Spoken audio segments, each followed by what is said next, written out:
snap. It's the Hardcore Marketing Show. I'm Casey Cheshire, your host for this epic journey. And today's show, sponsored by Cheshire Impact, on a mission to help you maximize your marketing automation and CRM, CheshireImpact.com. Bam. And today's guest, oh man, I'm super excited. I've got a little bit of that marketing starstruckness and also so many things to talk about. Who is this guest? Well, hypothetical introduction story. Our guest, have you ever been doing your job and you look around, you see things that are crazy and sometimes hilarious or just ironically wrong, and you thought, let me just draw a cartoon about this, and you keep doing it, you keep drawing it, and marketing can get weird, and business too. And so these things are all around us.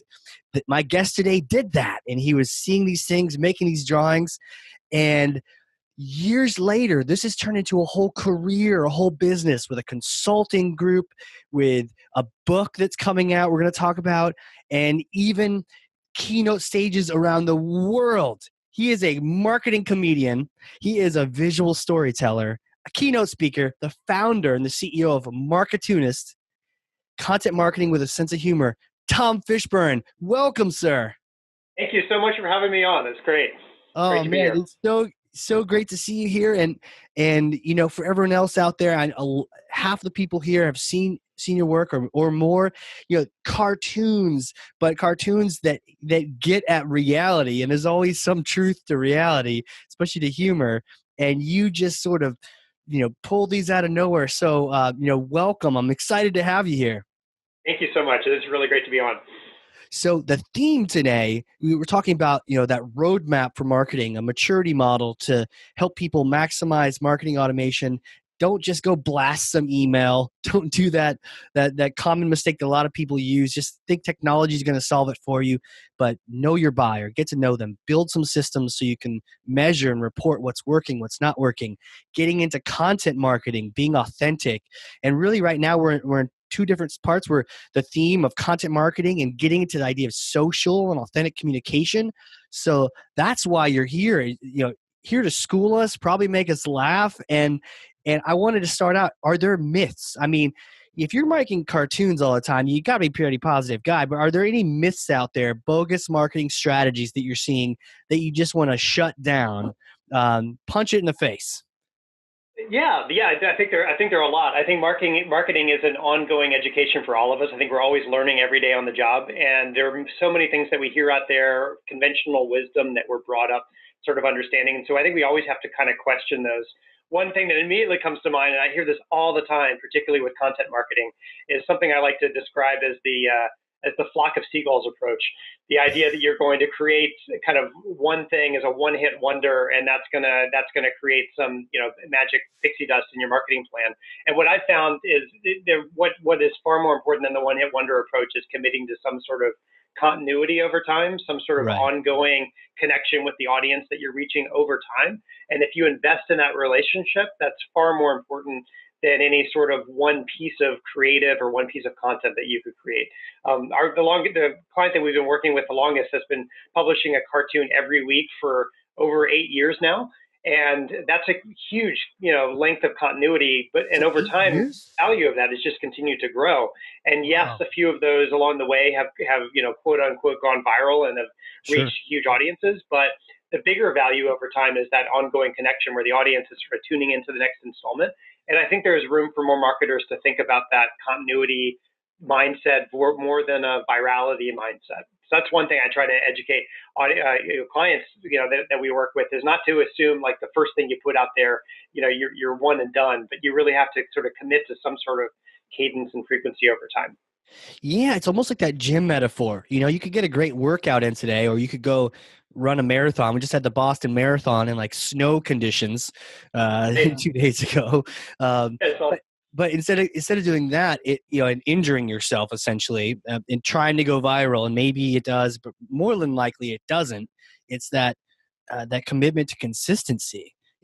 Going every day or going every other, but having some sort of weekly tempo that people can rely on, that consistency of message. And Uh, Okay, I see so many businesses that you see this flurry of activity around some sort of a launch of a campaign, and then you see it uh, slowly off, and then next thing it's last updated months ago or years ago. It just people, I think, get frustrated because they set these unrealistic expectations right out of the gates, and I think it's that ongoing frequency that I think is I don't know, a useful mentality for marketers of any stripe. It's something that's inherently embedded in cartoons. Cartoons is inherently a serial medium. You've yeah. had Peanuts was published every day for 50 years. That kind of long-term Dang. frequency. I think too often marketers, have a campaign by campaign or quarter by quarter or a one-shot mentality. But that ongoing connection with an audience over time, I think, is really really useful. That's so true. And I even think about, marketing automation tools, and you can build drip campaigns that message people. And I always know that when I look at the name, even just the name of a drip campaign, and I see it say July 2018, then I Yeah. know something's wrong, because you're not planning to be reaching to people on a regular basis. You're planning for July to be a regular basis. And that's not it. That's in these sort of spurts. It's almost like when I was learning to drive my Wrangler. My dad said, "Here, we helped you buy a car, but you can't have it till you can know how to drive it." I'm starting and stopping. I'm starting and stopping. That's not a comfortable ride for anyone. No one wants to ride with you when you're driving like that. But that's how our marketing campaigns are if we're not committing to some sort of consistent message. And you can have things you want to highlight, but not making your whole, being a gym trainer once a month, you know? Yes, exactly. I think also ultimately it's about the relationship that you have with the audience that you're Yeah. connecting with. The relationship, and you have to, in order to be something that they want to hear from with some frequency, you need to be providing something of value. And having that continuity mindset, I think, sort of changes how you think about the relationship with your audience. Ultimately, giving them something so useful that they would miss it if it wasn't there. I think that's kind of raises the bar in my mind a little bit on what we put out there. Would it be something that they would complain about if it wasn't there? Right. I like that. Ultimately, something they would miss if it wasn't there. They would Yeah, miss yeah, that, giving them so much value. It's not just helpful, but they're like, "Where's the USA Today?" Or "Where's that thing that I always looked for?" For me, it's always that last page on that USA Today in a hotel lobby where it said, "This little weird thing happened in Wisconsin, and this thing happened in New Hampshire," and little tiny curious little news snippets from each state. I always just looked forward to that, and I would have the same idea. If where is it? Or my wife and I would fill out a crossword every Sunday at brunch. And if we can't find that magazine that's always in the little stand. Last weekend there was one. So we had to share. That was a little challenging, sharing a crossword. It's not too bad, but yeah, something you consistently look for. And to your point, now you have a relationship. I think we kind of give air quotes to relationship, and then yeah. treat it as if it was one of those like paid relationships. It's like, no. To be consistent, we're not gonna talk with a significant other once a month. Oh, let's have a quarterly meeting as in a relationship here, and I won't talk to you for 3 months. Let's not Right, have right, any right. communication. I think it also it reflects the fact, I think, that connecting with an audience is a bit of a privilege. I think sometimes marketers get into Yeah. the mindset that it's just about cranking up the marketing automation machine and letting it fly, and that it's sort of one directional. But ultimately, having an audience that wants to hear from you with that kind of a frequency, there's a privilege in that. And I think raising the bar and what we put out there is kind of commensurate with that sort of treating it like a privilege. Well, how do you get there? I mean, that's hard. You know, Yeah. Oh, well, it it takes is, and I work. think obviously I come up with a kind of an unusual background as a cartoonist, but I think that I've learned from cartoonists ultimately build up audiences. Particularly today's cartoonists that can't rely on newspapers and magazines. They're building up audiences. One cartoon at a time, trying to grow an audience and learning from the audience, learning what resonates, and trying to build on that.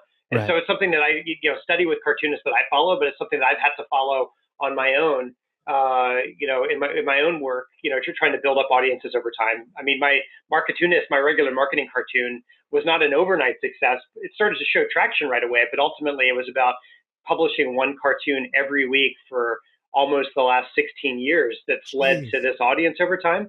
And so that commitment, I think, is something that was just hardwired in me as I built up my own cartoon. And now it's something that I try to reflect on different campaigns that I work on. And so it starts with another aspect, I think, is sometimes with content marketing.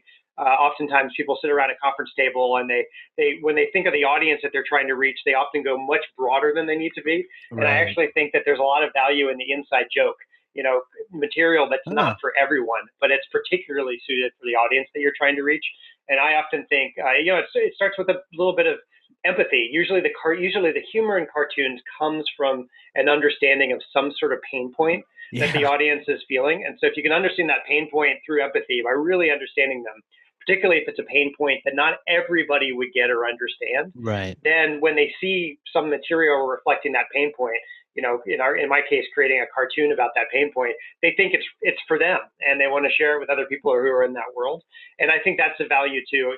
Far too often I see a lot of content marketing that's just broad and untargeted and diluted and one size fits all, and it ends up just basic as clutter that you see everywhere, but nothing really necessarily resonates with you as a specific individual. So I think having a lot of empathy for those pain points at the start of the process definitely helps for me. And then as a cartoonist, trying to find, that's really where the humor lies. If you can get people laughing at some sort of pain that they're experiencing, a collective laugh, then you as a brand or a marketer are sharing that joke with them, and it allows you to be it deepens that relationship because they know that you understand them. Yeah, the best humor, the best content, really targeted, and it takes some balls, it takes some guts to go after a targeted market, a niche.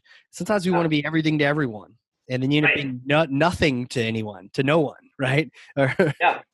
Because you're not staking a claim somewhere. But to your point, inside jokes reveal a lot. It reveals that what you're talking about. And I think for me, that was what was cool about your cartoons, at least the Marketoonist ones that where I first met you, quote met you, it was just seeing those and going like, this guy gets it. You've been in that board meeting where it's stupid, or like, hey guys, we're gonna do the next campaign because it'll save our company, and you're like, this is so ridiculous, but true. It wouldn't be funny if it wasn't true, and if you hadn't been there, and again, the empathy for people. So yeah, the inside joke approach to content marketing, that's a really cool approach, reminder.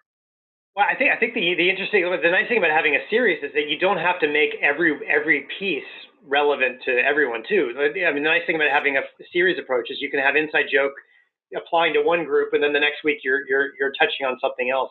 I think sometimes when we have a campaign mentality, we think, here's this one piece that we're going to put out into the world, and we sort of think, oh, is it going to work with this audience and this audience and that audience?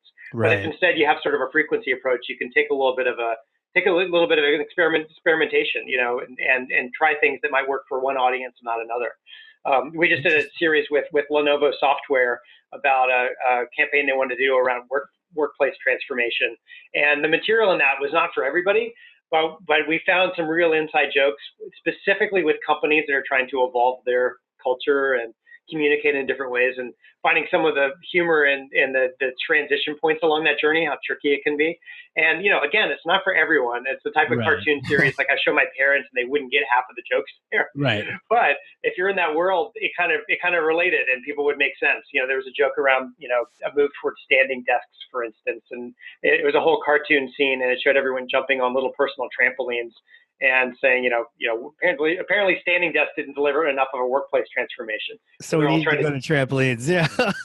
And so it's not for everyone, but they ended up seeing people were really responding to it. And Lenovo Software set up a whole microsite where you could see the cartoons, but then you could actually order the cartoons as physical artifacts that you can put on your desk, like mouse pads and little framed prints and that type of thing, coffee mugs. Yeah. Because people, if you're in that world and that is your pain point, like having a cartoon as a reminder of that pain point and making you laugh about it is something that you want to have in front of you. And so that was a nice sort of kind of a playback on how when you do the inside joke well, it's something that people want to actually have around them, not necessarily what it says explicitly about your brand, but really what it says about themselves and then your brand, in this case Lenovo software, is part of that whole experience. So you help other brands create these consistent cartoons as well. So it started with Marketoonist, and then now it's really expanded to different brands that want to have that regular, consistent conversation. And kudos to them for having a fun conversation, right? I think too often Yeah. it's serious business, and we're all humans. We all kind of want to have fun at our jobs, I think, unless you're Right. accounting, maybe you don't, but all the accountants are like, what?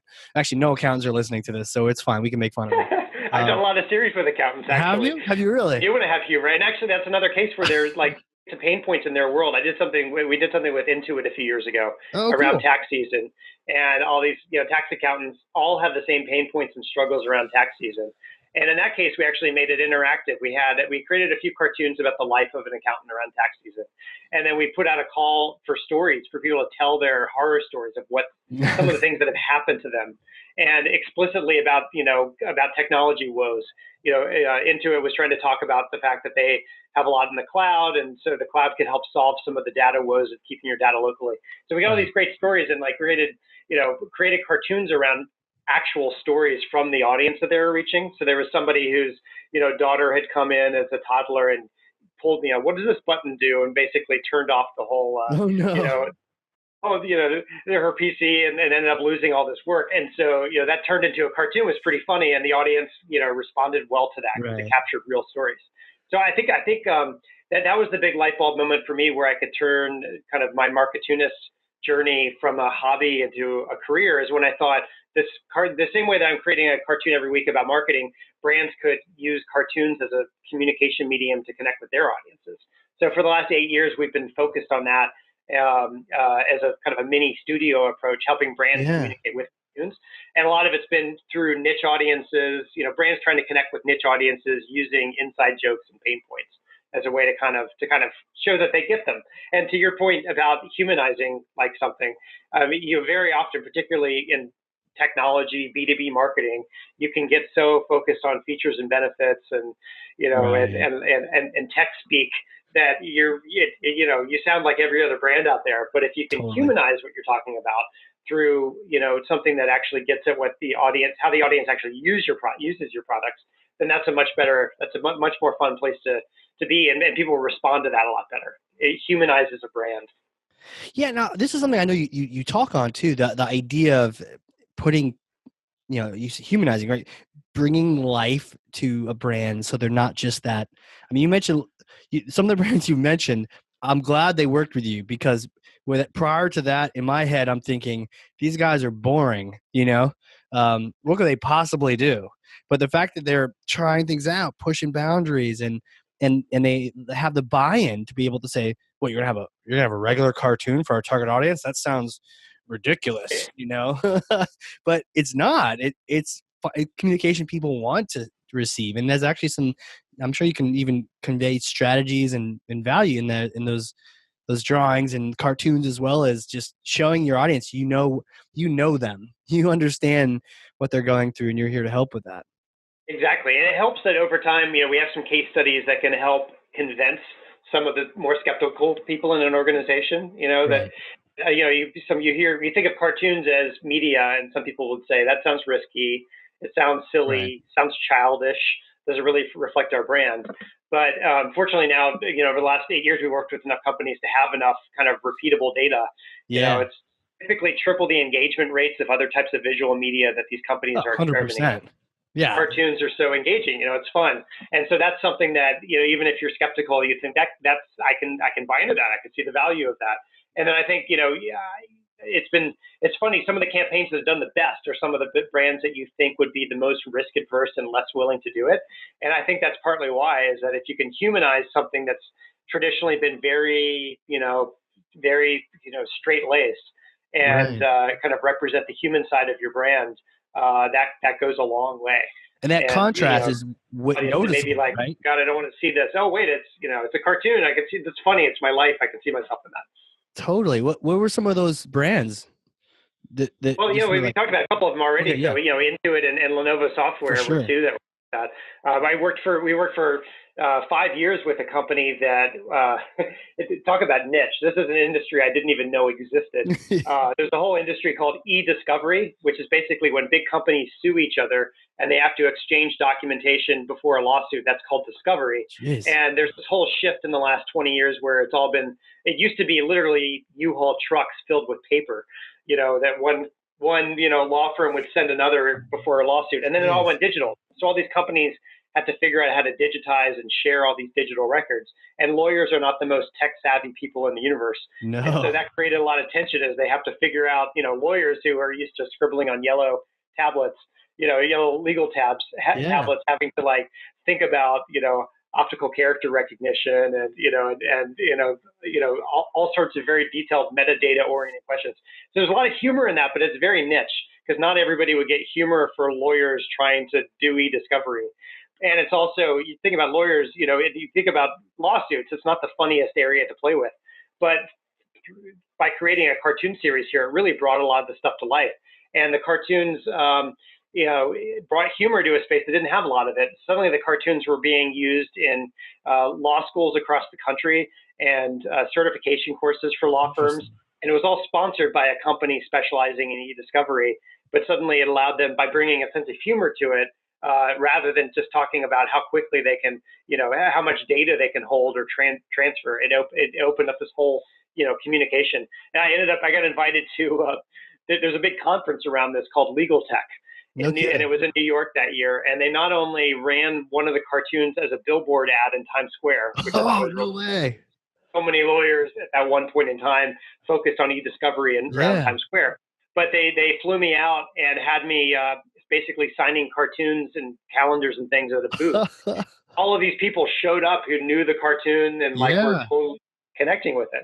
And you think, gosh, would there ever really be humor in something like e-discovery, or that, this kind of niche area? What this campaign taught me is that, yes, for people who work in that space, if you can bring humor to their world and show that you get them, they're totally receptive to it. And they're totally, happy with having, a sense of humor brought to something that is at the end of the day kind of serious. You're going in front of judges, but it's partly worked because so much of that job is so serious. Right. In that contrast between serious and even me saying oh, accountants are boring, and I know a few and I like them, but I'd still make fun of them. But yeah, everyone's got their humor and their niche area that they love hearing about. One of my other favorite cartoons is Terminal Lance. It's just all about the Marine Corps, all about but that low level where you're just that guy sweeping or cleaning or on some stupid assignment, and just like how your cartoon just nails marketing and some of the ridiculous conversations that happen in boardrooms and brainstorm sessions. This other one did for the Marine Corps, but and that might be a serious thing, but there's always humor. And I guess even to that point, even in combat and things like that, there was always some element of you gotta escape it all. You gotta escape tax season if you're an accountant, or if you're an attorney doing these really serious, gigantic lawsuits. It's nothing to laugh about, but you gotta somehow laugh about what you do.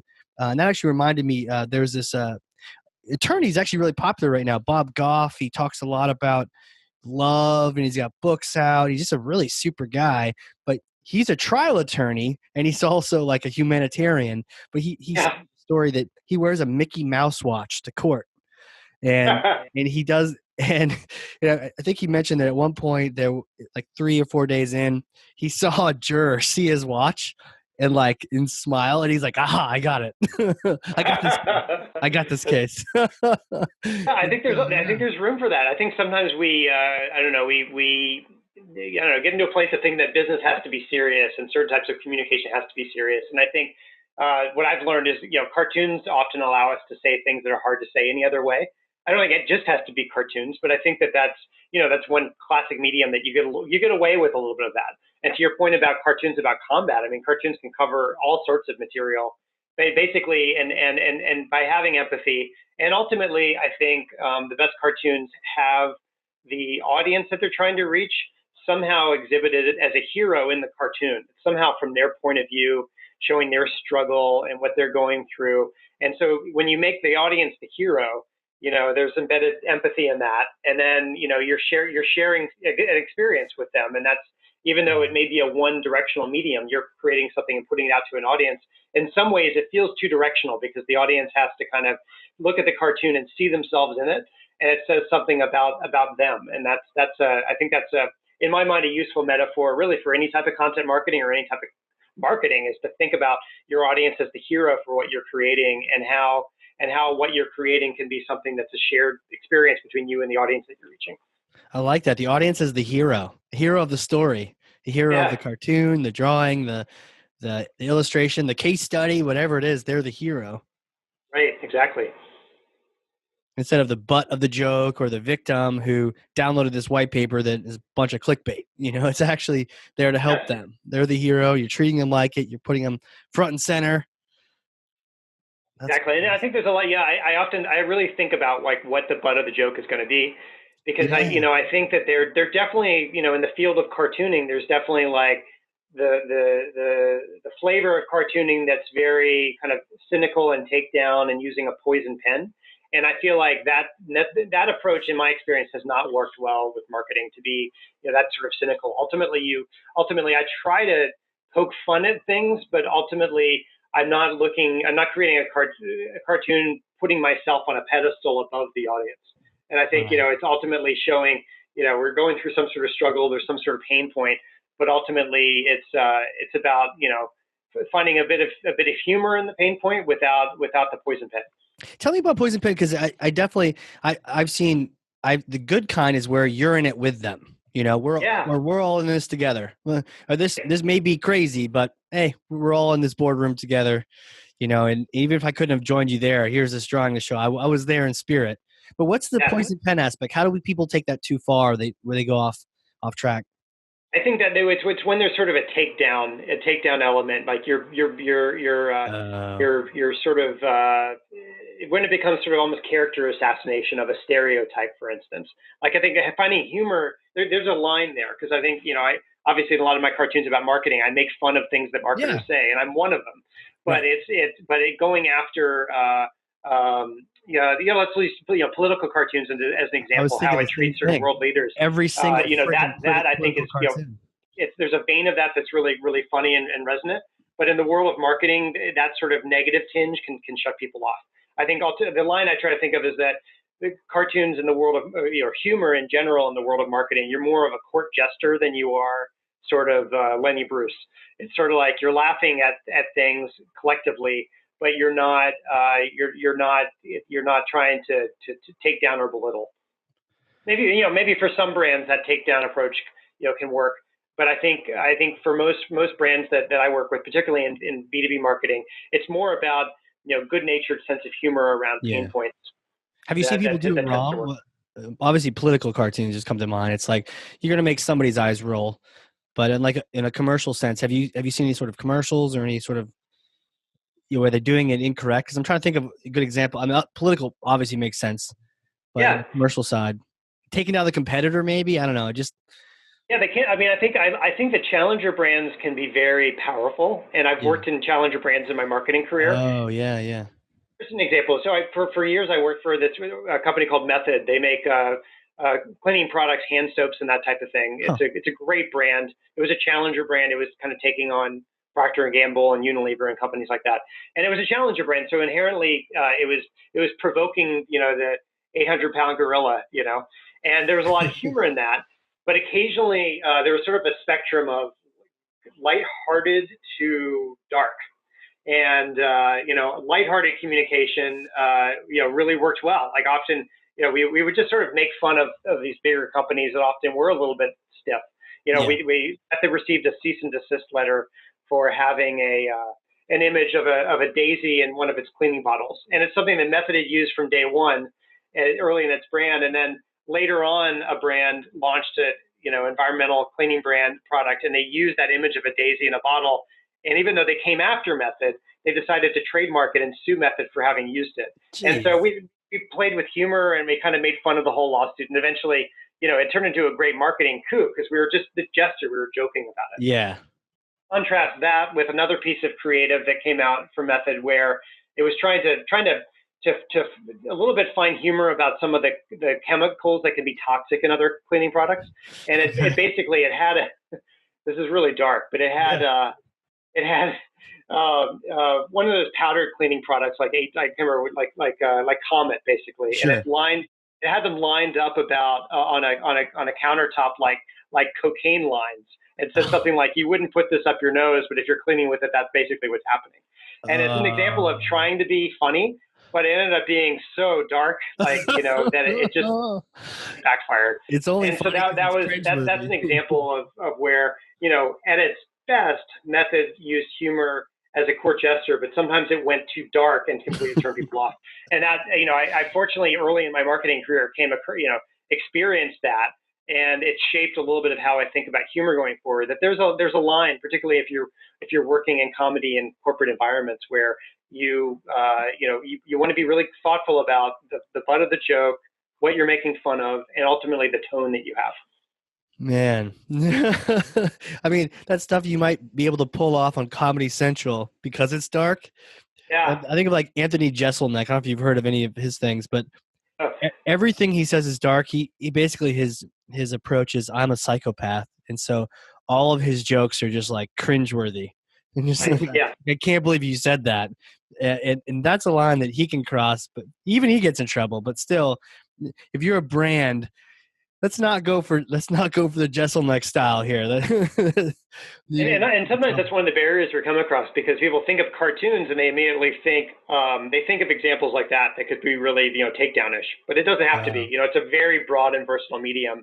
There's a lot of experimentation happening in all corners, and I don't think there should be any restriction, in the broader sense. But when it comes Right. to marketing and branding, it's ultimately thinking about how that can play within the brand that you represent. Still though, your dark example is it's so cringeworthy.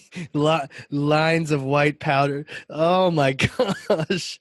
Yeah, people still talked about it. I mean, it definitely, it definitely got people talking, let's say, but I don't necessarily think the brand, doesn't necessarily reflect the jovial, good-natured aspect of the brand. Right. If you get dark, yeah. Now you're throwing rocks. You're getting aggressive. I can see the challenger brands might be doing that, but they got to do it in a smart way. So they're Yeah, approaching it where they're getting kudos for attacking, poking the bear, right? But you're right. not stabbing the bear; you're just poking it. Exactly. That's the line. And I think it's one of the things I think about. I mean, having worked as a marketer, Yeah. happened to draw cartoons, and then starting a business to kind of put the two together.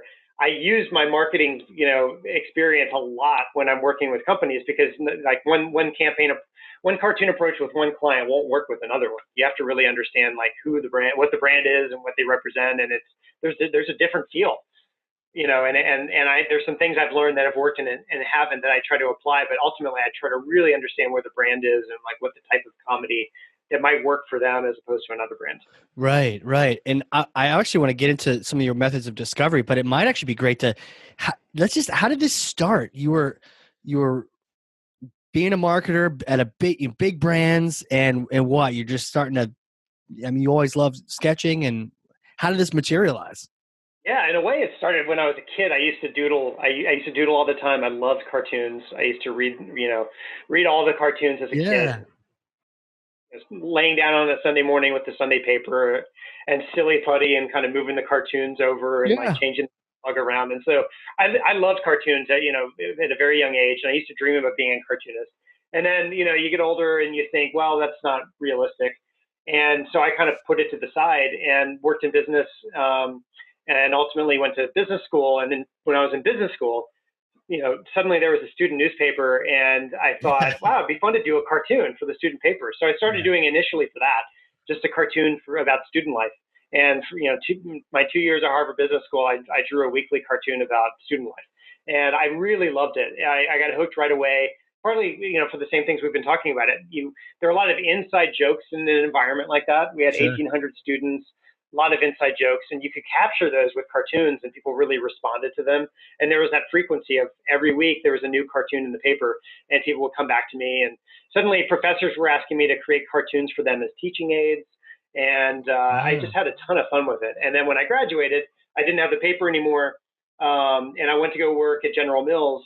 And suddenly I found myself at General Mills with a similar dynamic of inside jokes around me, like this world of marketing and the way marketers sort of worked. I thought, Yeah. gosh, this would be really fun to capture in a cartoon. And instead of a student paper, I just set up a simple website, had a way for people to sign up to get on my mailing list, and then send it out to the 35, other marketers who were part of my class at General Mills. Right. And the next thing you knew, it started to grow. People started to sign up from all over different companies, different countries, and it just took on a momentum of its own. And so that sort of followed my marketing career from from General Mills to Nestle, and then ultimately to Method. And I was, working as a marketer by day, and at nights and weekends, I tried to draw cartoons about the stuff I was seeing. And then I started, over time, companies started to contact me and asking if I could create cartoons for them to use as content marketing. And I would say, well, actually, this is just a hobby. I have a day job. I have a busy day job, but they were, some of the products were really interesting. And the Asian Wall Street Journal contacted me, and I created a cartoon book for them. That was really fun. And then more and more brands started to ask if I could create things. And I started doing it on the side, and initially thinking it would just be a little sideline, but it started to get enough momentum. Eventually I got to a point where I thought, wow, there's really is an opportunity to think about cartoons as a medium for marketing communication. And given my background, I'm in a pretty interesting place to experiment with that. And so 8 years ago, my wife and I started this full time as a little marketing studio, focused on content marketing. And over time, I've added a few other cartoonists to the teams. Now that there are a few of us who are working on every project, and it feels a little bit like a TV writer's room where we're pitching around ideas and good fits. And I love it. It's been a great way for me to combine the marketing side of my life with the cartooning side of my life, and ultimately achieve the childhood dream I had when I was sitting on the floor as a 10-year-old reading the Sunday paper. Yeah, hearing that story, it's so interesting because it sounds like you would get started with a cartoon at a particular area you're at, and you're like, there's something here. People are even telling you something here, but then it's almost like that voice in our heads, or it could be an adult or someone saying, you got to grow up and go, be one of these people over here at this company or whatnot. And you're like, okay, all right. And then you go do that. You're like, but I think I want to draw about this too. I want to bring my own passion back into this. So it's almost like you kept doing it. Finally, it's like, all right, let's do this. So how did you have a couple clients? Had you done a couple projects on the side when you're like, okay, we could make a go at this? Or was it just like, it took a long time to think I could really make a go at it. Like that's at the time we had young kids. We were, we lived in London for 3 years with Method. And so I wasn't even in I was in a different country. But all this was taking off. And I was really thinking there's something here, but it was scary to think about actually cutting the cord, leaving the salary behind and actually making it. And there was an entrepreneur who I talked to around that time named David Hyatt, who lives in Wales. He started a denim company, a jeans company. And he had this analogy he said was useful for him whenever he was thinking about starting a new business. And he described it as the V1 marker. And he said that when your aircraft about to take off and you're running down the runway, there's this point called V1 speed where the plane takes off. It's the point of no return, where the plane either takes off or it crashes. And he said, helpful for him is to look down the runway and think, what would have to be true in the future for me to jump and start this? And what those criteria would be. And then when you hit those criteria, then the decision's kind of been taken away from you. It's time to just jump. And so I thought about that, like, what is my V1 marker? And I eventually came to, a few things. I wanted to have moonlighting revenue at half my salary. So enough clients equal to half my salary. I wanted to have a business plan to get to the other half within a year. So I gave myself a year to get back to where I was from a salary perspective. I wanted to have my wife's support, and I wanted to have a home equity line of credit so I could have a little bit of a safety net. And so I was cruising down the runway, and when all those things came to be true, it was just time to jump. And that took some of the fear out of it. Not all the fear. Like, it was still terrifying, particularly after I did it. And I thought, oh my God, what have I done? And all my mentors are saying, you're leaving this great marketing career to pursue a cartooning career? Are you out of your mind? But it's been 8 years, and it's far surpassed any of my expectations. I've learned so much, and I learned that it doesn't have to be one or the other. In this case, it was a continuation of this journey. Right. Not while it may seem on the face of it going from marketing to cartooning, ultimately, I'm doing marketing every day. It's Still do really marketing. basically starting a marketing agency that just happens to work in cartoons. Right. But it was certainly scary to make the jump. And I've talked with a lot of other people, a lot of people since then, a lot of would-be entrepreneurs who are thinking about making similar leaps. And I think it's a common experience for anyone starting something, leaving the safety net, the known, to go out into something that's unknown. It's really terrifying. And the V1 marker helped me, psychologically get there, but it also made sure that my ducks were in a row. Like I didn't just walk in the office with a dramatic "I'm quitting this place" kind of Right. moment, but I really wanted to have something I was jumping toward, not just leaving something. And it Yeah. helped. Where I was working at the time, Method, one of the founders used to always tell me, I never want you to leave Method to join another company. I want you to leave Method to start another company. So that was always Yeah. encouraging. That's a cool. Oh, that is encouraging. Yeah. And I like the point about having something to jump for. So you're not just jumping, because Yeah. that would be about it, kind of irresponsible. But even having some sort of image, and I mean, if you have an image and a plan, that's even better. Um, Yeah. yeah, I don't know if Of you've ever course, the done. plan gets thrown out of the window right after you It jump does. too. Yeah. But I think the act of thing to it is what matters. Suddenly, all these doors opened up that I never even knew would exist. Right. Public speaking, for instance, I never expected to get paid for that. But once I started the Yeah. business and people were asking me, "Hey, could you give a talk using cartoons on this topic?" and I said yes, and suddenly, fast forward to now, it's about a third of the revenue is paid Really. keynotes, and I love it. It's one of my things I love the most is getting on stage and speaking about marketing using cartoons. But I didn't even know that it was a possibility when I made that leap. And so I think the act of committing to taking the jump suddenly when I was definitely doing this and it wasn't just a sideline or a hobby, people started to contact me, asking me to collaborate on interesting projects, all these things I couldn't have expected. I got a call last year for, a marketing cartoon to help a particular event, and the marketing cartoon ended up winning a Guinness Book of World Records entry. The most contributions to a color by number. We broke up the cartoon into little teeny color by number things, and over the course of 3 days, hundreds of people basically colored in this cartoon that I drew. No And then kidding. Guinness World Records gave the award out. It's like if you had told a 10-year-old version of myself, someday not only have a job as a cartoonist, but also win a Guinness World Record in relation to it, I would have thought you were crazy. But that's the kind of stuff I found that happens when you commit to something. Making this Yeah. kind of a jump, all these doors open and windows open that you didn't know were there. Yeah, commit to something that you actually care about and are passionate about, and you got a Guinness record without having to eat like 300 oysters, or learn how to juggle or anything crazy, like you breathe, hold your breath for 9 minutes or something. It's something you're passionate about, and it just flowed through that. Right. One of the things I was thinking about when you mentioned that committing to that jump.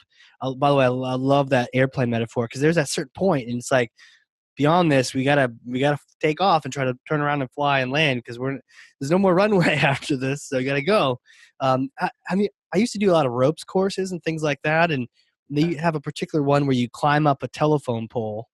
Obviously, you're roped in, but this is like one of those team building things, and you climb up a telephone pole, and at the top, and you actually stand on the top of it, which is more scary than probably anything else, because there's nothing to hold Yeah. on to. You have to somehow get up on your feet and not fall over, and then stand up on that pole. But once you're standing up, you're like, okay, at least I'm up. But like, what next? And there's a trapeze bar in front of you, and it looked Ah, stupid far. Like it yeah. from the ground, it looks far. From up there, it looks far. You're like, this is ridiculous, and you try not to, self tell yourself that you're gonna miss it automatically. Be like, I don't know how I can make this, but Right. because it's there. And I remember just, you have to just, okay, you're like, okay, I'm gonna give this a shot, and you jump, and when you actually grab onto that bar, it's pretty friggin' exciting, and you're like, I Yeah. never thought I'd make this, but you had to have something to jump to, otherwise, it's a lot much harder to, well, I mean, just jump off this pole. That sounds ridiculous. How Right. about I jump to that thing? Exactly. I could have been idling on the edge of the cliff for years. I was Sure. really, I was already making money with cartoons as marketing for several years before I made the jump. It was just moonlighting, and I thought, there's no way this can actually be a bigger thing. It was only when I committed to it that suddenly it was like, oh wow, there are all these other projects that have opened up, and suddenly there are not many people who do this type of work, and I feel fortunate that I've had this last, but it's not like a guidance counselor ever said this is even a possibility. And I think a lot of times you jump in and you sort of have to, I don't know, there is that metaphor of taking off, of jumping and flapping your wings. But I think the other part of that is you have to kind of keep building your wings as you're falling too. Like there's a leap of faith because it's not guaranteed. Right. But ultimately you have to take that committed jump and then be resourceful and figure out how to continue flapping. Absolutely. I love the flapping. I mean, flapping metaphors, I do like skydiving, so I'll use like a skydiving metaphor. But yeah, absolutely. Got to pack that parachute ahead of time. So what's really cool about this is that I don't think it's just the artistic talent. I don't think it's just the drawing, because I mean, obviously there's drawings all over the place, but what I think you combine is that observation, and maybe that sense of empathy, and the illustrational side. By the way, for people listening, the backdrop on video is a gigantic wall size one of your cartoons, and it's really it's a clean style. It's like superb and very well drawn. But what's important is that it's also it ties into your set, like the inside jokes. So I think that's really what we're paying to see in things like the keynotes. And by the way, I've seen some of your keynotes, and it's funny. It's like, well, how do you do a keynote with when your main medium is like a drawing, but you pulled it off. And I think one of them, you actually had a contest to see if people could name a particular, like bring a subtitle or a caption to a particular illustration, and they got the whole audience just laughing and involved, and was that my favorite? No, that was my favorite. And it was like inside joke after inside joke. So so I wonder, how do you extract those inside jokes? Is it as simple as just you're polling the audience, or when it comes to working with a client? And I think we can all use this working with our own content. Maybe we're not drawing it, but we're writing it, or we're doing a podcast. How do you extract those secrets or those inside jokes? Yeah, it was something I've had to think quite a lot about, because when I was drawing marketing cartoons, I was the audience, and so the jokes were there because they were my pain points, right. and that's still the case. Most of my marketing observations come from things I've worked on, or right. A lot of people do send me their stories now, which is nice, having that relationship with the audience. I hear from the audience, they tell me, "You'll never believe what happened." So that was one thing. But when I started doing this for clients, I had to get much more systematic about sourcing material, finding the right kind of stimulus to create cartoons. And I go through a pretty regimented process of, a discovery, where I'll send out thought starter questions ahead of time to the client. And in some ways, it's similar to any sort of creative brief, where they have to think about the audience they're reaching and what are some of the insights and that type of thing. What about the brand that they want to communicate? But there's some nuances around cartoons, and most of the nuances have to deal with surfacing some of those pain points, and particular stories around those pain points. And so I send them these thought starter questions, so they come prepared with examples of how these pain points have been felt in aspects of within their company or the audience that they're trying to reach, their customers. And we just have a very casual but very fun conversation about what those pain points look like. And usually I get them going with a little bit of upfront sort of setup, ask a couple teasing questions, and once they get into it, then it just comes out of the woodwork, and everybody has stories. Oh my God, this happened, here's something a customer told us, or this happened here. And they kind of get going, and the next thing you know, an hour goes by, and I got a ton of material to work with. So that's the usual process.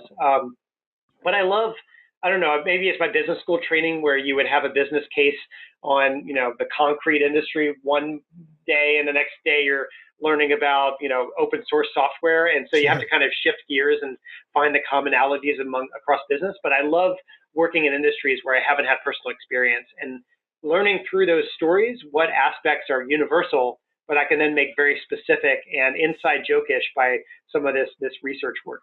And so the other area that we're starting to experiment with content marketing are internal oriented campaigns. So big companies trying to drive Sure. culture change and getting, their own employees to think about issues. So we've worked with a company recently that has 160,000 employees across the world in all these different Wow. languages. And even though it's a lot of employees and it covers the world, they have their own corporate culture, their own acronyms, their own ways of thinking about business. And so we followed this process to really mine for those stories and then develop these cartoons. They ended up translating into a dozen languages that reflect different Right. inside jokes for this company. And I've just started another one with a bank that's based in Singapore. I've never been to Singapore, and they have offices in India and a couple other countries. And I'm trying to mine for material. And so we had a cartoon idea we were riffing on, and it kind of started to tease out some cultural references that I just wasn't aware of, having not grown up in that culture. But if you frame the questions right, all these stories come up, and suddenly I Yeah. think, that could be something that could be used or useful. They all in this particular bank, they talked about when managers would work with their employees, they would sometimes use the expression that the employees felt scolded. And I thought scolded was such an interesting term because Interesting. it seems like, like almost like in a school environment or with Right. parents. So that's something that, for instance, that I suddenly thought, oh, wow, scolding, that seems like it's part of the culture. There's something I can play with there. Let me turn Right. scolding into a cartoon idea somehow. Interesting. You should go to Singapore. You should somehow justify the research. I would It's like to. great. It's such a great place, and they have these long canals with restaurants along them, and chili crab is the thing. Uh, uh, but yeah, it's interesting. I think when I heard the questionnaire, I think sometimes it's like the secondary question or the follow up. Like we get yes, people thinking because you mentioned the business cases, but sometimes the big places you were at and other companies, you ask a question and now we've got this high language, sort of generic about our audience and their needs and right. the things that we're going to give them. But then to your point, start having these dialogues about customer stories, and that's where the fun comes out. That's where the real stories come out. It is. That is totally where the fun comes out. I love that. And I love, occasionally we'll make campaigns interactive, where people will send in their stories, like the Intuit example that I mentioned. Yeah. Or we did something with IBM a few years ago when they were launching Watson Analytics and how these analytics, how Watson could help you solve these data challenges. So we asked people for their specific data challenges, and all these people send in their stories. For businesses I would never even think would have a reason to use, data analytic software. Right. A landscaping service was one of the ones that came in, and they had this really funny example, and so we turned that into a cartoon, and it really works, kind of Huh. understandable in a broad sense, but then also about a very specific story that happened. Which, going back to the authenticity theme you mentioned at this, start, that's a great way to show, to play back the authenticity is to use actual examples and remix it in a way that people would recognize. Right. I also think about the different sales models, and one of the things that we do at my company, and it's what they call a challenger sale. It's not the standard. Let me find out your needs and find the analysis. Tell me more about it. It's actually it flips the script, and it's kind of neat. It's kind of modeled after what I did accidentally, which is I am you. I've been there, and this is what you need. And this is what I've saw when I was in your shoes, and this is what I did to Right, fix it. Do you have any of these problems? I bet you have a couple. And they're like, yeah, we do. Wow, yeah, you really know us, don't you? And it's like, yeah, we do. We for sure know. It's like you knew me before I even opened my mouth. You know what we're up to and what we're going on. I see the cartoons as a reflection of that. It's the company saying, we know you, whether it's internal to an employee. We know you've dealt with this language, or the externally. We know you've had this challenge, and right. and we're here to. Not only do we know you that well, we made this other thing to help you do that. Yes, yes, I think that's totally right. And it's in a way, it's kind of how I built this business, is because I have Yeah, this cartoon for marketers, and then my clients are all marketers who've been following that cartoon, and for inevitably decades. the initial call starts with, "Oh, I've been reading your stuff for a while. You totally get us. So you skip past a lot of the preamble and get right into the fun working relationship, which I Yeah. think is nice because they know that you get them." Yeah. It's almost like one of those cheesy romance novels. That Tom Fishburne, he gets me, man. he saw into my soul as a marketer, and he knew what was going on. That's awesome. And I often hear people nervously saying, if I'm in a meeting or something, like, oh, careful, this is going to end up in a cartoon. Right, right.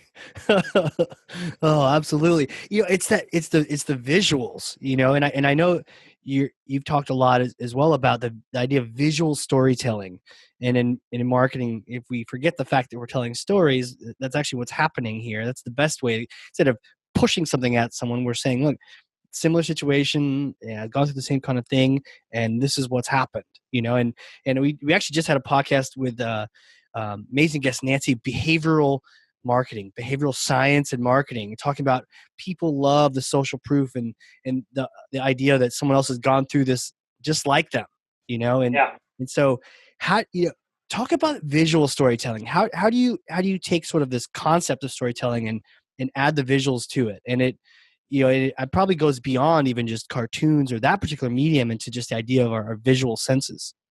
Yeah, I think cartoons are a useful way to think about visual storytelling, because I think they're kind of the simplest version of visual storytelling. Like Sure. there's something that cartoonists think of as text image interdependence, where you have words, you have pictures, and you put the two Sounds together, and smart. the Write that result down. is sort of greater than the sum of its parts. They're sort of like, you see a cartoon visual, you read the caption, your mind puts the two together, and then that's where the humor happens. There's something Right. unexpected that happens in mixing it. It's kind of the difference between an illustration and a cartoon. Is that, and particularly single panel cartoons, which is what I mostly focus on. And Right. so I think when in creating a cartoon, the visual storytelling part is really an exercise in trying to find the simplest way to say something.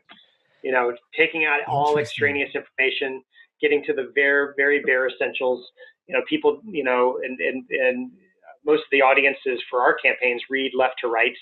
I have worked in some parts of the Arab world where you kind of flip it, but it's reading left to right and seeing, like, as you scan a cartoon, looking at the visuals and the text, that it all comes in the right order to sort of convey the message.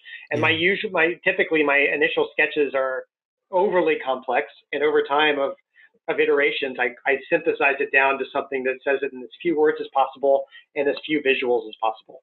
And some of my favorite cartoons are ones that actually get to the point of simplicity where you can drop the caption altogether and it's funny just with the illustration. So that's what I always think about is in creating it, is how do I have as little information there as possible.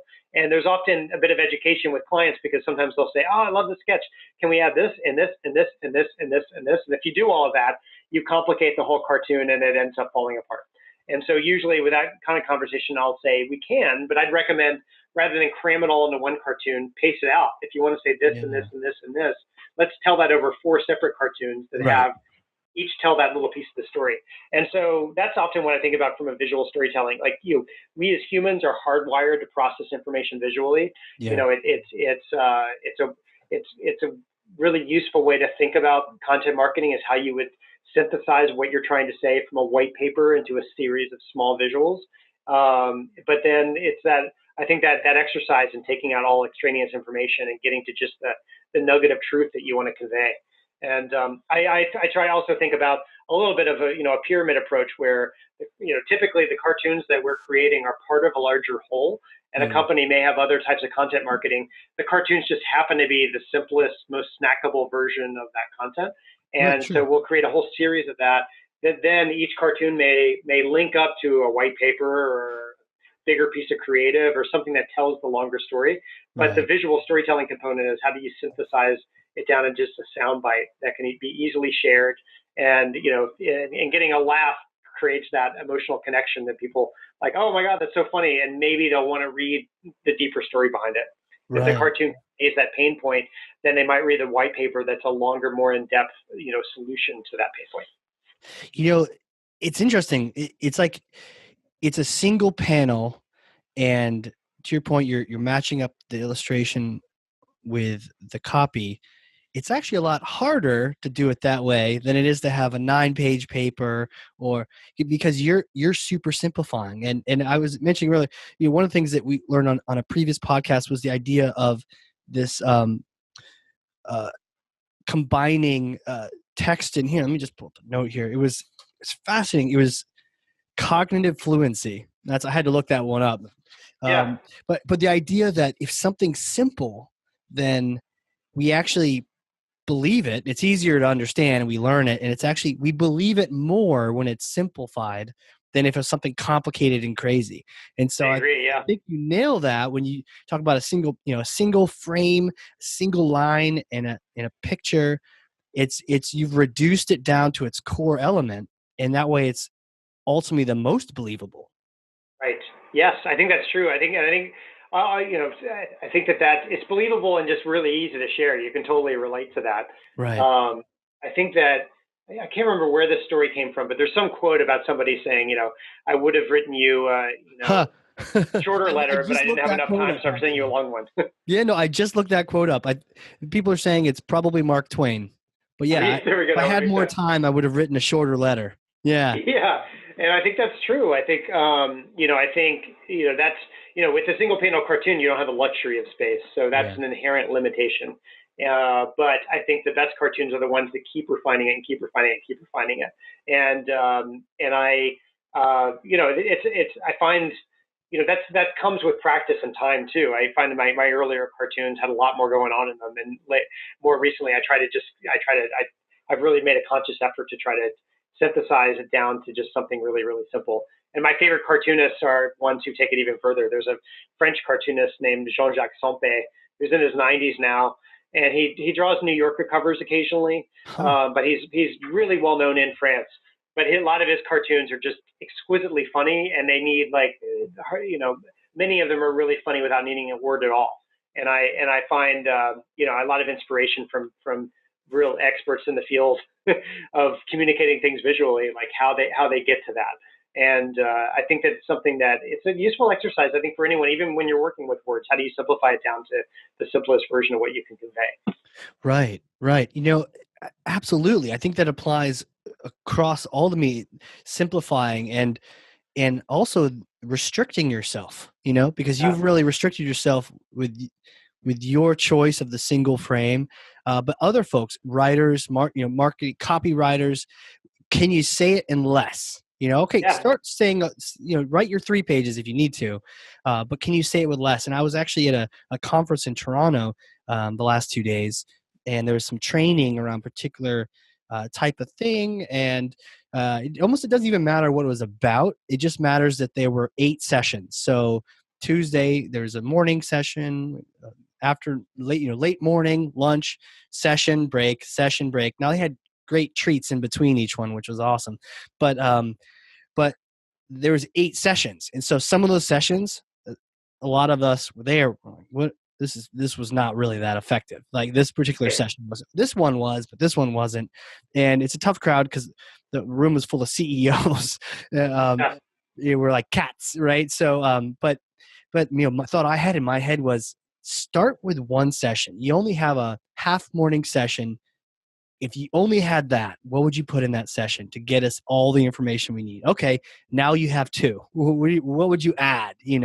But the fact that they started out with so many sessions, maybe they didn't develop it that way, but it sure felt like that because actually I think it was the fourth session, there was one on yesterday.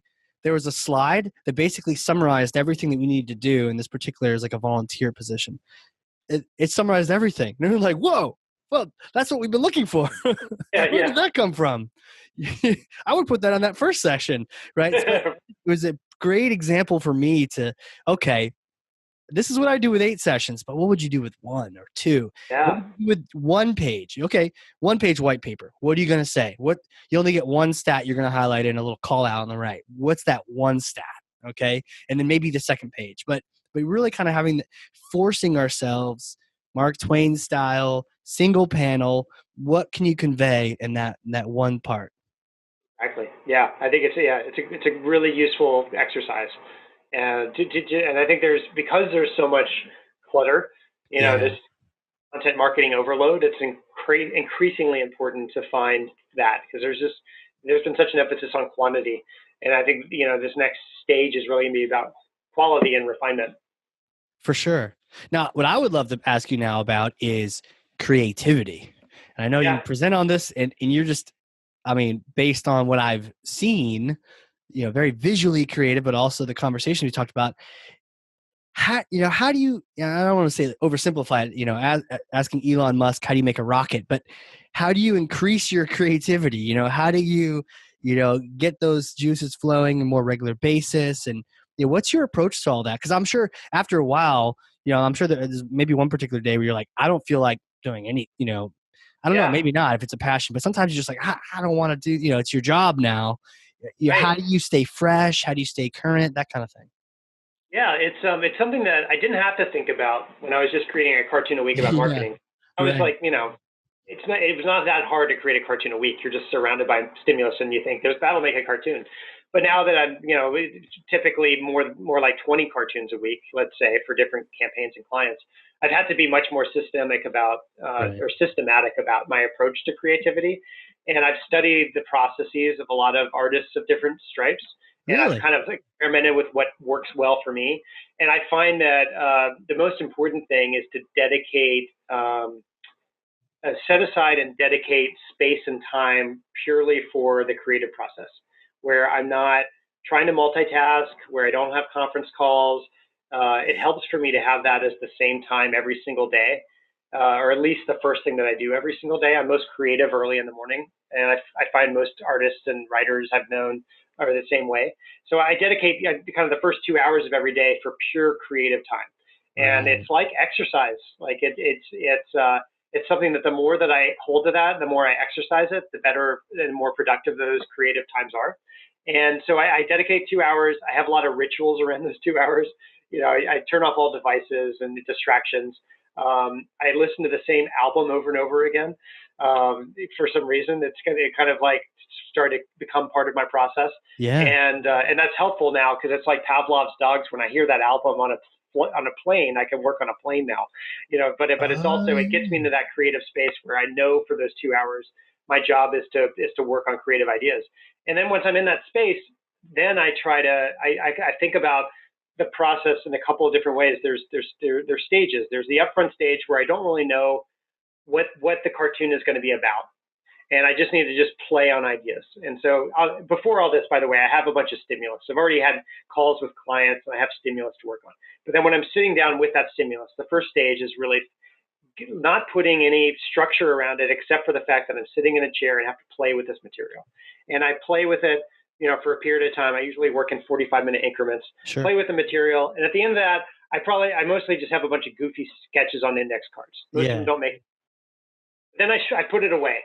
And then I come back the next day and I look at those goofy sketches on the index cards. And after a day, my subconscious mind, I think, starts to play with a little bit. And suddenly, some of those goofy sketches, I start to think maybe there's something here.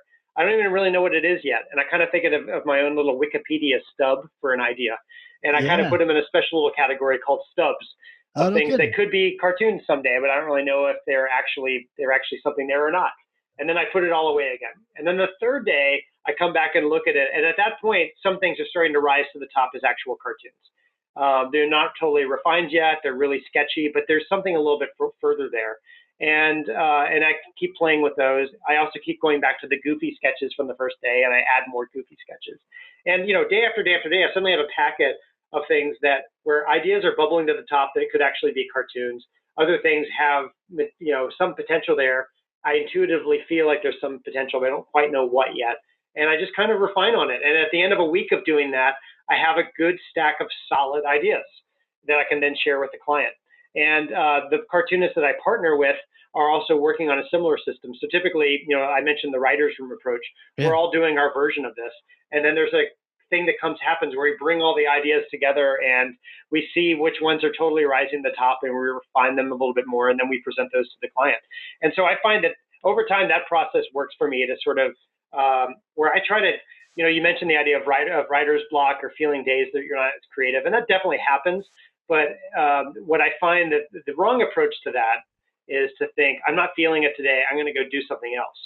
The approach that I've started to do is to sit in that chair even if I don't feel like it, and just lower the bar of what I am expected to do. Day one is just about silly little sketches on index cards. If I start to worry, oh my God, I don't have anything that could be a great cartoon by day 5. If I'm worried about that on day 1, I won't have the silly little sketches on You'll index never get cards. there, right?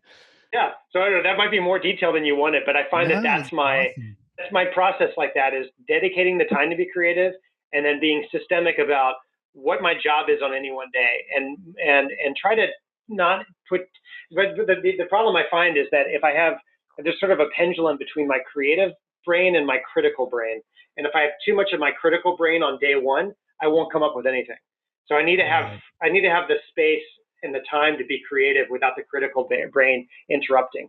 But then by day five, I need a critical brain that'll tell me, hey, you got to simplify this further, or this isn't understandable, or how about we flip this around this way and it'll maybe a better result. And so that's the ultimate kind of balance I have to go through. And a lot of artists I've talked to have a similar process in their own way of Right. separating time when they can work on it. And ultimately, ultimately it is about sitting in the chair. Like I can't Yeah. wait for eureka moments in the shower or on a run. And it has to, there's a cartoonist named Hilary Price who draws the cartoon Rhymes with Orange. And whenever she's asked where her ideas come from, she says her ideas come from an ancient yoga position called ass in the chair. And that's why I think there's something to that, making sure you're just sitting in the chair and being receptive to the ideas and putting in the work, being present and working on ideas until they're there. I'm gonna Tim Ferriss on you and ask you some follow-up questions here because there's a couple really interesting, and I also I love to hear how what some of the different influences that helped you build this.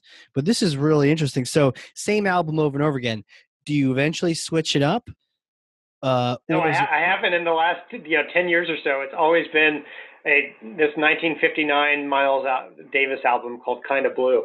For some reason, that album I just like keyed into, and it's all instrumental, so there's nothing to get distracted by. And the moment I first hit the first part of the song, I barely even listened to the song. I couldn't even tell you what songs are in what order because it really is pure subconscious. I just right? listen to it, and something about those songs kind of takes me to a place where I'm open to non-linear thinking and not trying to overthink ideas. I just sort of let it go. And Interesting. it could be other albums for other people, but for some reason, I never get tired of it Or after all maybe this time. not. Maybe that's just the album. We should all go get that. It could I'll be, I'll yeah. look that up on Spotify right after this. I know there's one other cartoonist who years later he drew a cartoon about that album, and I thought, oh my God, there's maybe something in the ether there. Right. If you can ever fully encapsulate it. Wow. Yeah. Okay. So same one for over 10 years then really at this point you On said? a loop. It's almost exactly 45 minutes long, which is a good creative stretch for me. So when the album sort of ends, it's a good time for me to take a break. And then Right. I'll literally sit down and put the album on again. And I never get tired of it, but I don't know. I think I find that rituals are helpful to get me into that space where I suspend my creative mind and get into a place where I know it's just purely about sitting in the chair trying to riff on creative ideas. Interesting. Yeah. Like even before this podcast, I put on a particular CD. I jumped on a trampoline and looked Yeah. out the window at all the passerbys. Like, who is that guy? Don't worry, it's Casey. But no, I I love it. see, then that's in the moment, but there is some value to the kind of thing where you can just tune out, and to your point, not having words on those songs. I mean, sometimes I'll listen to Spanish music because I have no idea what they're saying. And I think I Yes. found that if you know what they're saying, you can get tired of it a lot faster because Yeah. and you can focus on it maybe you shouldn't be because you just Exactly. keep hearing the same words. But when it's instrumental, probably even a little bit better than the Spanish because eventually you'll learn the Spanish. Not very well, but better. And so eventually you get tired of those words potentially, but instrumental, you can just let it flow. That makes a lot of sense. Some like mood music, but it's neat that it's the same one. Another, Yeah. and you mentioned it's almost like working out or going to the gym, being consistent with it. And it's kind of cliche that creativity is a muscle, but something about cliches. I've lately heard, whenever you hear a cliche, it's usually true. some I think that's measure of absolutely truth. true for that. You know? Yeah, the more I exercise that muscle, the more, Yeah. the quicker it is for me to get to ideas in the chair. If I haven't done it for a while, if I've been on vacation or whatever, I'm rusty when I first get into it, and I get Yeah. distracted, I get impatient, and I start to notice, what time it is before that 45 minutes is up. But Right. when I'm really like used to exercising it every day, generally I look down and the album's over, and I'm like, wow, I can't believe that's been 45 minutes already. Yeah, that's how you know you're in the zone, right? Flow state, that kind of thing. That's really cool. Yeah. And then how do And then you there's always time for conference calls later in the day. Sure. Like I find like I've shifting from an environment where I was working in a big office and not really in control of my schedule per se, because my calendar Right. would fill up and meeting requests all day long, running from one thing to another. Now that I'm more in control of my schedule, I'm much more productive because I can, I used to work in open offices where there was no flow state. Like if I had to work on Yeah. something, I had to escape and go to a coffee shop and try to find a version of that. And I think ultimately, if I were back in a big office again, I would have to do that. I have to find dedicated time for deep thinking for certain types of work. That the always on, let's have an open office, let's have a quick conversation here and there, world that many of us work in isn't conducive to deep thinking. And I think the business world needs more deep thinking time, Yeah. and carving out space for that. I've learned that the most successful people are always very intentional about their time. You Yeah, know, in whenever you can do that, you can really leverage your own time. That's where growth comes from, for sure. There's a system that I've recently started subscribing to where you pick days. Strategic coach is what it's called, and you pick days. A free day, like this is a day where I'm not checking email. I'm only spending family or doing some hobby that I love. It's my free day. But that creates a sense of urgency. So the day prior or the day after, you want to get that work done so you have the time on the free day. But then you have focus days where you yeah, just do the top things you need to be doing. It sounds like this would be that almost that creative time that you have on a daily basis, but sometimes you might even bucket in a whole day. And then that frees up the last part, which is a buffer day where you're actually planning ahead for those free and focus days. So yeah, it's those kind of exactly. concepts that are just really fascinating, but I see that working. I see that being Yeah. much more effective than 5 minutes here, 5 minutes there. You can't possibly give your brain a chance. That's why people come up with ideas in the shower, because they're not giving themselves a chance to do it, outside of that Hey, environment. yeah, I totally agree. And I also feel like I find it's helpful for me to space it out. Like if somebody says you need a cartoon by tomorrow, I do that occasionally, but I'd much prefer to have that process play out with the Sure. iterations, because that lets the subconscious come in. It's ultimately always a better cartoon if I can let my subconscious mind do some of the work Yeah, and yeah. not just I can always. picture you just having some sort of like French artist freak out, like in a day. Oh no, not me. Like, don't you know And who I I work under am? these conditions. I'm Tom Yeah. Fishburne. I have a process. Yeah, for sure. Oh man. One other question. How do you organize your stubs? Oh yeah, so I have I work on 5x8 index cards, which Interesting. lets me. I used to work in sketchbooks, and I found that I found it restrictive to work in the sequence of the sketchbook. It's Yeah. easier for me to have a big stacks of paper that I can shuffle around, and so I will typically have just an envelope for each project I work on, and I try to, they tie up. It's one of those little tied up envelopes, and I'll typically have all the stubs for that project in there, and I organize them by group. There may be themes, so a particular client, we may have 10 different themes we're riffing on, and there are stubs within each of those themes, and I just kind of like I'll shuffle it through. It's really sketchy and rough, and if anybody else stumbled across that's mostly illegible to anybody but me. But when I look at the images, I'm like, oh, that's what I was going for in that sketch. And I shuffle it around, refine it. If I've ripped on it and iterated it to a point where it's the next evolution, I just throw away the old one. I try not to be precious about anything at that stage, Right. which is another part. The moment I start to get too precious about it, the moment I'm really into refinement mode, and I need to. That's when my critical mind comes too much in. So I need to be deliberately kind of somewhat organized, but allow myself to, like I said, create the silly little drawings where I don't have any expectations on any one. Right. And the cards allows you to just freely shuffle them and move things around. Yeah, and draw over them, and I'll start with pencil, then I'll add ink for things that might be a little better, and then Sharpie, and then it starts to hold form. I'll play with different colors, or I'll initial them if they look like they're further along. But it's just my own very quick shorthand to catalog the ideas as I have them and what's striking a chord with me. Right. Sometimes I look at it. Sometimes I'll put away a whole stack of stubs, come back, particularly for the Marketoonist campaign or some of the campaigns that are ongoing. I'll find stuff I didn't see a lot of value in and didn't take forward. I'll stick it in a drawer and come back to it 3 months later. And there's something on 3 months later. I'm like, oh my gosh, I can't believe I didn't see this. this could be turned into a really great idea. So Right. I find that I have to have respect for the subconscious mind, and what can happen when I'm not consciously thinking about ideas. It sounds like respect for it, but also you're telling it what to do too by, doing that position, the yoga position, butt in the seat. Hey, this Yeah, time is dedicated to this activity. But then to your point, lowering the bar. And I think, I don't know if it was Tim Ferriss, someone saying, I want to write 2 crappy pages a day.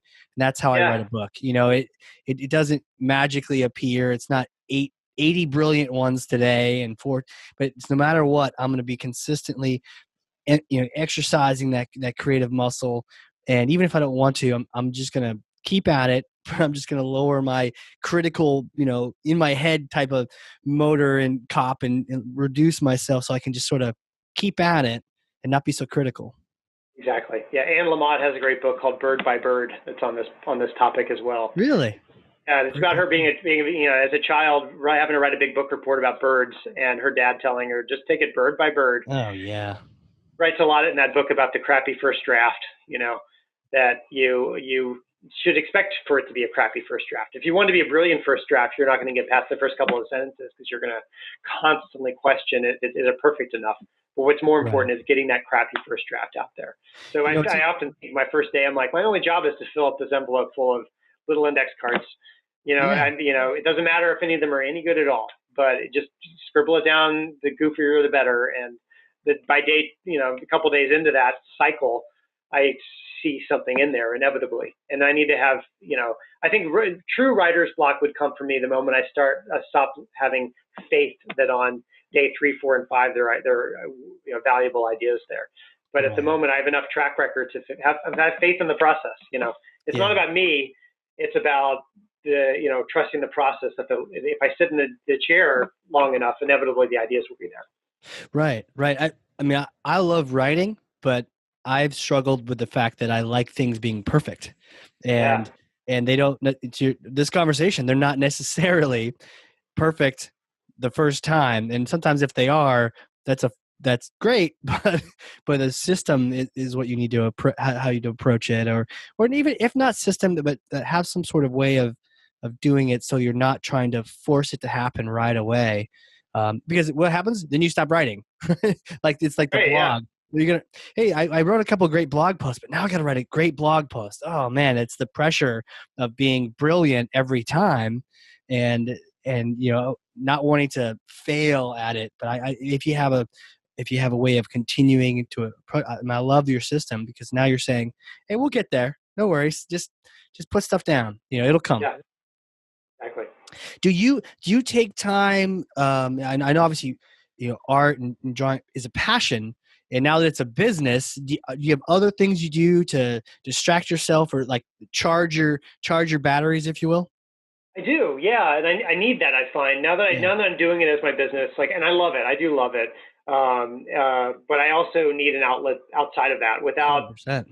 client briefs and feedback loops and that kind of stuff, my weekly Marketoonist cartoon fulfills some of that. Because Right, I create cartoons about what I want to do. I don't create. right. I don't accept outside feedback on that. It's sort of a separate thing. But I do find I need to push myself creatively, or I get stuck in a rut. And so I'm always looking for ways to do other things. I've been doing some scenic design painting for theater shows lately, which has been fun. So instead of working on tiny sheets of paper, I paint on huge, massive canvases that have to be, something people could recognize from Right. 40, 60 feet away. And that's a totally different challenge, For sure. but it's still in the creative space. And so that's an example of something that I do. And I'm always looking for things like that I can kind of push things out there. I'm trying to, playing around with more traditional painting occasionally, those types of things. And I feel like I need, and it's such a common issue I found in talking to people who've found a way to turn their artistic hobby into a career. They Yeah. have to find other things outside of that career to feed them, creatively. Absolutely. You just mix things up, try things out, and I heard it, especially certain people, and maybe even a lot of us, or most of us, we we we're all about pursuit. So it's almost like that pursuit is what drives us. So if we actually attain it, now Yeah. what do we do? We're kind of, whether it's that you got that award, you got that gold medal, or you created that company, now what next? Or you've nailed that. It's almost like there's a lot of us who really prefer that terrible mix between um, uh, trying to get competent and also trying to learn, and you're not yet a master at it. The mastery things, hey, I'm this.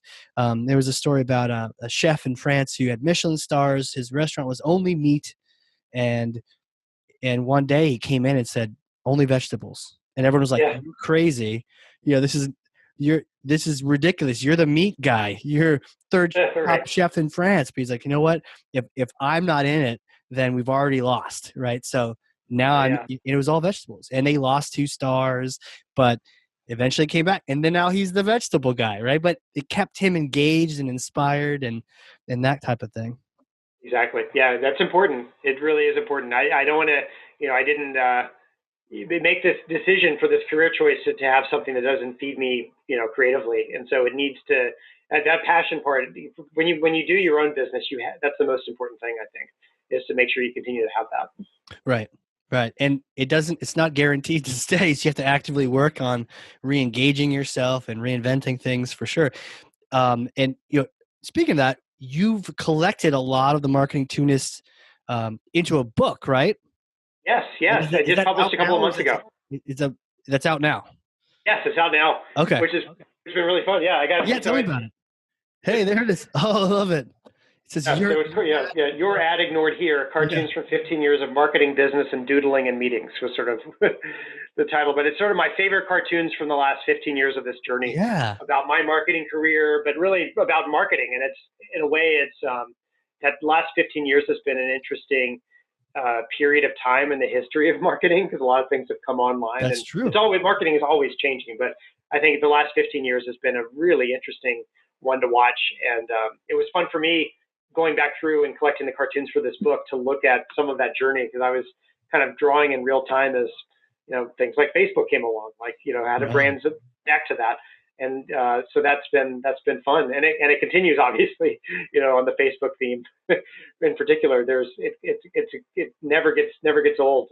But yeah, the book was a fun way to kind of put all the together in one place. I see it like an anthology. I don't know if that's even the right word, but like a record of how marketing has happened. And to your point, I agree. The last 15 years, I mean, wow. I mean, to go from the Mad Men type thing from the 80s and 90s to now we've all got email addresses and websites and web tracking and now automation and eventually AI and all those things. So yeah, just kind of but seeing it come up in conversation, and obviously people do it wrong at the very beginning because they heard about it and they want to give it a shot, and the hilarity that ensues after that. Exactly. And I've been a marketer on that journey myself. So everything I try to draw cartoons about are challenges I've experienced and faced. And so it's a personal book in that sense, because all of these things, oh my gosh, I'm remembering sitting in that meeting and trying to execute that strategy. But the fun part about this whole process has been to see that it's been a educational journey for all of us as marketers. Right. We've all been learning together, and finding a way to laugh at ourselves along the way. Has been fun. Totally, you got to laugh at yourself. If you can't do that, you need a vacation. Well, this has been awesome, man. I don't know if you've seen the clock. We just chewed through lots of time, and this has been awesome. Thank you so much for having me in this discussion. It's been really fun to talk with you about it. Absolutely. I mean, tell me, what are some of the links where people can find you? I know it's Twitter. Let's do the name of the book. We'll link to it in the show notes. But what are some of the ways people can connect, or even work with your company if they want to, take their company from being boring and actually create a brand that has some humanity in it? Yeah, thank you. Well, it's all the biggest hub probably is Marketoonist.com. That's where I put a cartoon every week along with a little bit of a thought leadership article of sorts of how I think of the cartoon and how it plays out in the world of marketing. But also some of the campaigns that we worked on with different companies, some of my keynote speaking, that's all there. And then all the social channels, I push the cartoons out there every week as well. So, absolutely. So I know you also have an email list that I've been subscribed to for a little bit, actually, where it's almost like a cartoon a week. It's a great way to just actual mail you want to receive in your inbox. Yeah, thank you. It's fun. My mailing list, it's funny, as low tech as email marketing sometimes feels in the world of all these other options. It's where my cartoon started, and ultimately it's one of the richer ways that I communicate with my audience every week. It's funny. It seems kind of old school, but it's been a great way to kind of build the audience over time. Absolutely. And who knows what it is in the future, brain transmissions or something. Exactly. But this has been great, Tom. Thank you so much for coming. Yeah, thank you so much for having me. It's really fun. Absolutely. And everyone, if you enjoyed this, share it with someone. Definitely go sign up for that, either that email or subscribe so you can get a little bit of humor back in your marketing career. And this has been the Hardcore Marketing Show. We'll see you next time.